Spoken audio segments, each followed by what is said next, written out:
माननीय पोलीस आयुक्त यांच्या आदेशाने तसेच मान्य सहपोलीस आयुक्त यांच्या मार्गदर्शनाखाली आणि आमच्या झोन 3 मॅडम स्वामी मॅडम DCP यांच्या मार्गदर्शनाखाली आम्ही कोम्बिंग ऑपरेशन घेतलं।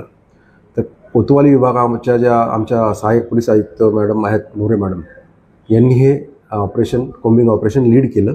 यामध्ये कोतवाली विभागातले तीनही पोलीस स्टेशन तहसील, गणेशपेठ आणि कोतवाली या तीनही पोलीस स्टेशनचा स्टाफ, आमच्या पोलीस स्टेशनची DBचा अधिकारी स्टाफ, आमच्या पोलीस स्टेशनचे अधिकारी असे आम्ही जवळपास 4 अधिकारी आणि 17-18 कर्मचारी आणि स्वतः SAP मॅडम ह्या आम्ही पूर्ण बजेरिया भागात, बालदरपुरा बजेरिया भागात पूर्ण आम्ही कोम्बिंग ऑपरेशन केलं।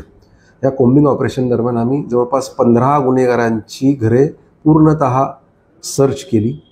त्या सर्चिंग ऑपरेशन दरम्यान आम्हाला एक रेकॉर्डवरचा आरोपी आहे शानू उर्फ रईस खान वल दराफ खान।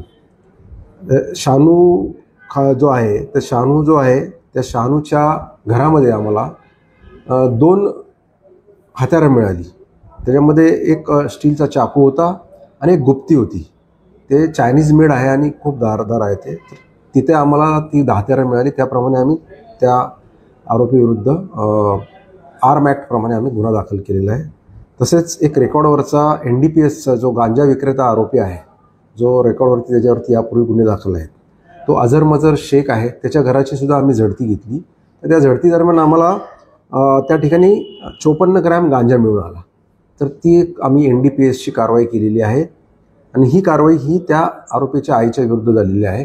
कारण आरोपी इथे नसतो, तो बाहेर असतो असं त्यांचं म्हणणं आहे, परंतु घरामध्ये हे गांजा मिळालेला आहे आणि त्या ठिकाणी चोरून लपून गांजा विकला जातो याच्या बऱ्याचशा तक्रारी आमच्याकडे प्राप्त होत्या। तर ह्या 2 कारवाया आम्ही कोम्बिंग ऑपरेशन दरम्यान केलेल्या आहे। पहिले जे कोम्बिंग ऑपरेशनमध्ये आमचा 3ही पोलीस स्टेशनचा DB स्टाफ जो आहे तो इन्व्हॉल्व होता। त्याचं लीडिंग जे केले आमचे ACP मॅडमनी केले। आम्ही स्वतः काल कोम्बिंग ऑपरेशन मी सुद्धा होतो। आमच्या DBचे PSI डोईफोडे आणि रात्रपाळीचे ड्युटी ऑफिसर API गाडगे, तसेच आमचे इतर DBचा स्टाफ, कोतवालीचा DBचा स्टाफ आणि तहसीलचा DBचा स्टाफ असे 3ही पोलीस स्टेशनच्या एकत्रित प्रयत्नांमुळे हे आमचं चांगलं कोम्बिंग ऑपरेशन